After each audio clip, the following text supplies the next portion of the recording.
Nama saya Bernadetta Wartini. Saya Ketua RT 47 RW 11 Badran. Nama saya Suharmanto. Saya tinggal di RT 47 RW 11 Badran.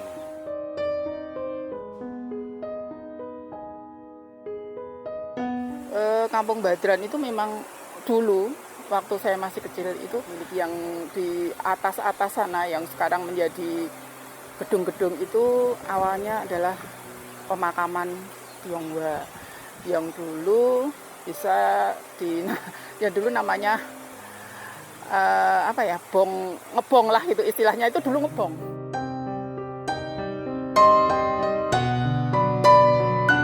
Kalau dulu mungkin ya karena saya dengar itu mereka dari pendatang, jadi bukan asli dari penduduk Badran. Karena memang dulu itu bong ya, namanya bong, itu kan biasa untuk untuk sembunyi atau untuk orang-orang dari luar, untuk misalnya ada kerusuhan ataupun ada zaman dulu itu entah itu pencurian atau apa, itu sembunyinya itu di ngebong, istilahnya seperti itu. Ya, kalau memang terkenal dulu Badran itu terkenal kampung premannya sangat terkenal sekali, bahkan disegani, ditakuti dari kampung-kampung sekitar. Karena ya cukup solid keadaan preman di sini, saling membantu antara preman satu dengan yang lainnya. Karena dulu itu awalnya Badran kan bong, itu awal-awalnya di situ karena seringkali terjadi tindak kriminal di situ karena tempatnya sepi terhadap orang-orang itu. Kemudian juga di dekat Badran paling ujung dekat rel itu ada semacam pelacuran. Ya. Kalau dulu istilahnya namanya balokan.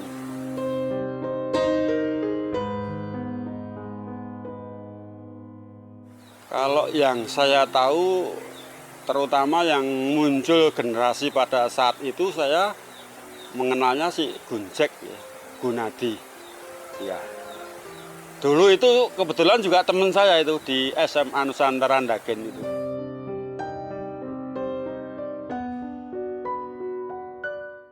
Zaman dulu katanya, ya saya juga pernah melihat, saya pernah masuk ke situ waktu kecil dulu ya.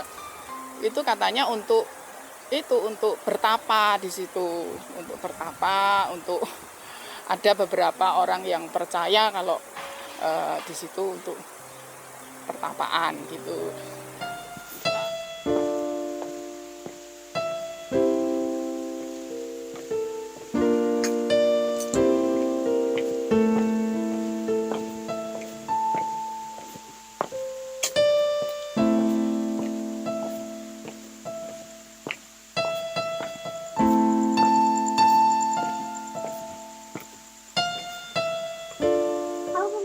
Ketemu lagi dengan saya Cici Masitoh dalam acara Napak Tilas, acara yang mengulas tentang legenda dan misteri Kampung Badran yang dulu terkenal dengan sebutan Kampung Preman.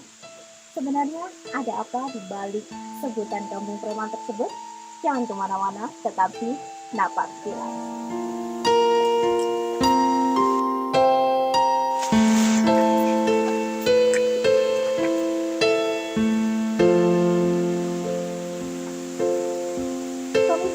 Sekarang saya sudah berada di Kampung Badran, tepatnya di pinggir Sungai Winongo.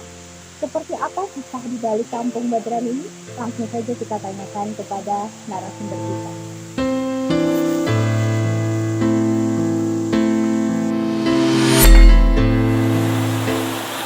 Selamat malam Ki Juru. Selamat malam Mbak Cici. Baik Ki Juru, mungkin bisa diceritakan kepada pemirsa di rumah mengenai Kampung Badran ini Ki Juru. Kenapa disebut Kampung Badran begitu?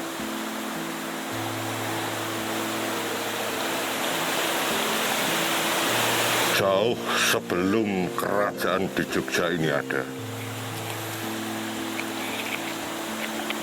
daerah ini sudah dikenal sebagai Bajra Bajra itu dalam bahasa Sanskerta artinya tempat yang disakralkan. Mengapa tempat itu disakralkan, Mbak Cici? Karena tempat ini tempat di mana orang melakukan pensucian diri untuk menjalankan laku, baik ilmu kanoman atau ilmu muda maupun ilmu-ilmu kesepuan. Di sebelah kita, tepat di pojok Kampung Badran ini, ada sebuah sungai yang dinamakan Winongo. Pada waktu kerajaan Mataram Kota Gede berdiri, tempat ini sering mereka kunjungi. Begitu juga masa awal berdirinya Keraton Mataram Yogyakarta. Nama Winongo diambil karena tempat ini terdapat beberapa pohon besar yang namanya pohon Winongo. Oh, jadi diberi nama Sungai Winongo karena memang dulunya terdapat beberapa pohon winong. Begitu? Pohon winong, atau ada yang menyebutkan binong, ada yang menyebutkan lagi aji binong. Kemudian tempat ini disebut Bajra karena di tempat ini sangat mistis. Orang dari keyakinan apapun pada waktu itu, baik Siwa, Buddha, Islam, atau Kapitayan, kepercayaan kepada Tuhan, mereka datang ke sini untuk mengasah budi, mengasah ilmu, mencari kekuatan, tetapi juga mencari ketenangan. Perkembangan dari kebudayaan, perkembangan dari masyarakat, lama-lama tempat ini mulai tergusur oleh adanya pemakaman. Daerah ini akhirnya dikenal pemakaman. Kemudian ada pembangunan kota, sebagian besar pemakaman itu dipindah ke Gunung Sembu, Mbak Cici. Ada beberapa makam yang masih berada di tempat ini. Nah, kemudian banyak orang dari luar masuk untuk bermukim di sekitar sini. Sehingga dari Bajra itu orang menyebut Bebodro atau Neneko. Kampung Badran ini tempatnya orang mengerti, orang memahami, orang yang memiliki keberanian karena himpitan apapun, orang yang tetap bisa tangguh dalam keadaan apapun. Sehingga tidak dipungkiri bahwa di tempat ini ada orang yang memiliki kekuatan yang lebih. Ada orang yang memiliki keberanian yang lebih. Karena dari tempat ini, dari tanah Bajra ini, dari air yang disucikan oleh orang-orang yang datang ke sini, mereka memiliki banyak pengetahuan akan ilmu-ilmu kuno. Begitu, Mbak Cici. Baik, terima kasih Ki Juru.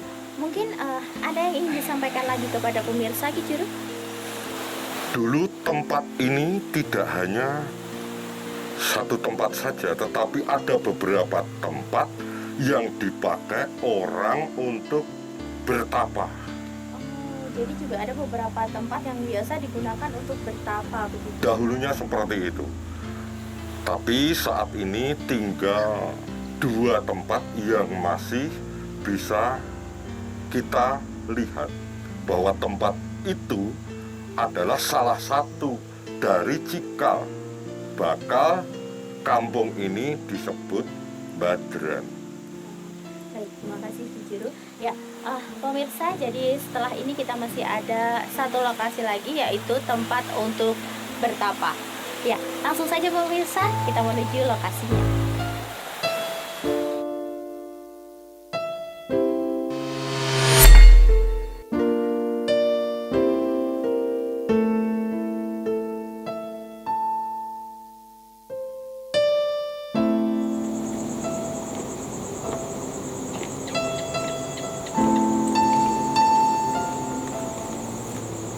Pemirsa, saya sekarang sudah berada di tempat Panepen. Nah, seperti apa kisah di balik tempat Panepen ini? Langsung saja kita tanyakan kepada narasumber kita.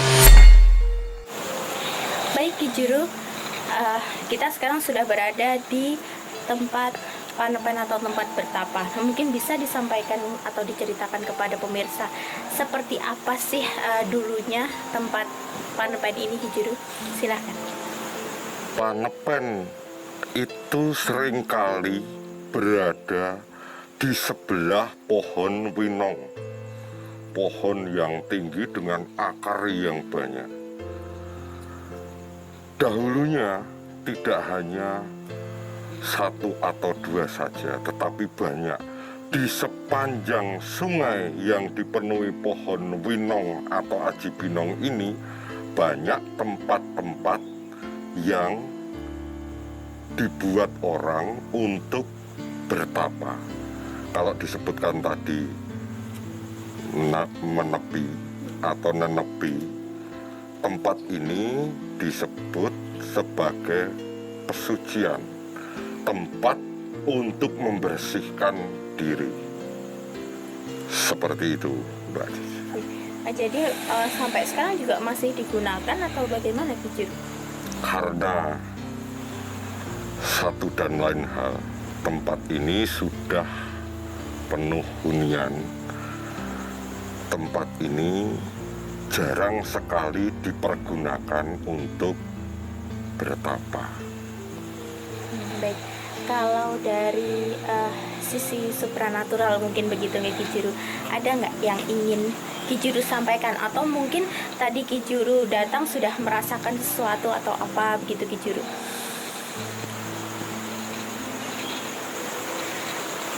Tempat di sekitarnya sini termasuk di sungai itu memang angker. Tetapi Badran atau Bajra ini bukan angker. Ini tanah suci, tanah yang disakralkan orang-orang zaman dahulu. Kalau hal kegaiban itu selalu berada di bantaran sungai. Tempat di mana seringkali orang mendengar suara gemerincing di sungai kalau akan terjadi kejadian tertentu yang berhubungan dengan sungai.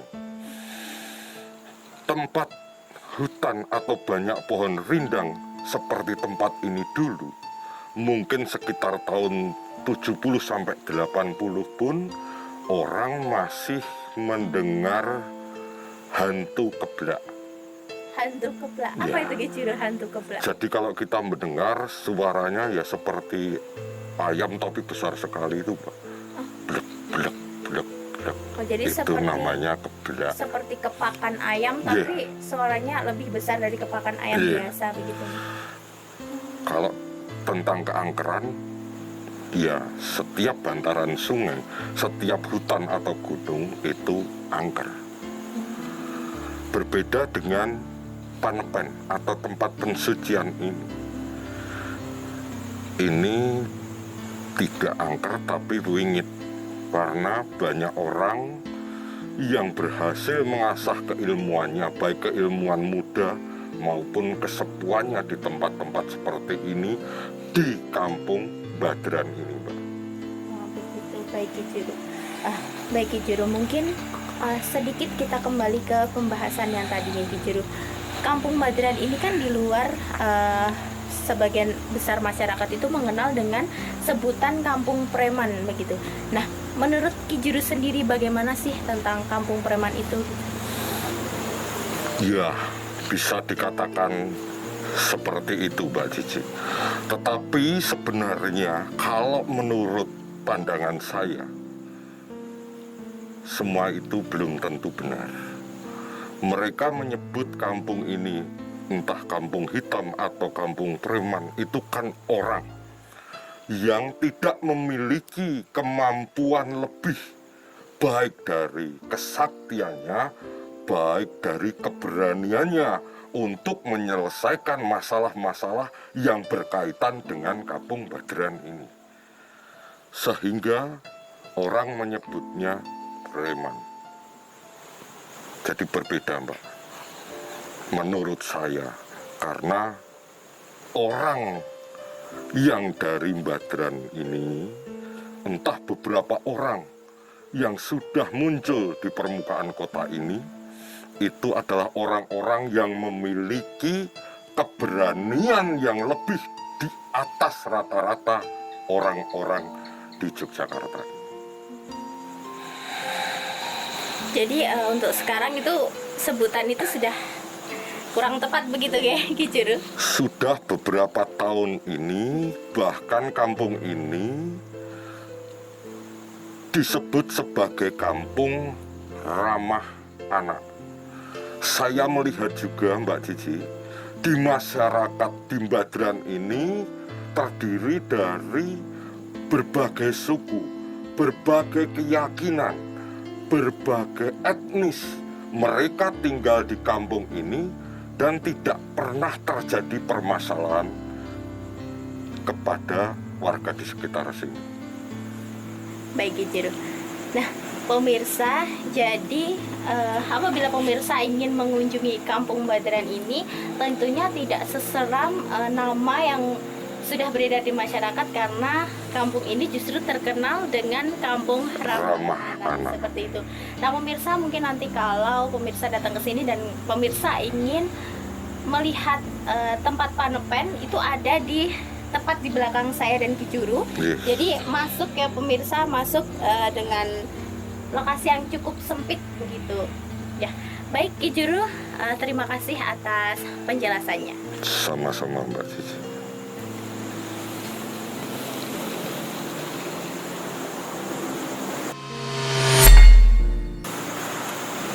Pemirsa, seperti itulah kisah di balik Kampung Badran. Mengenai legenda dan misteri yang ada, percaya atau tidak, monggo.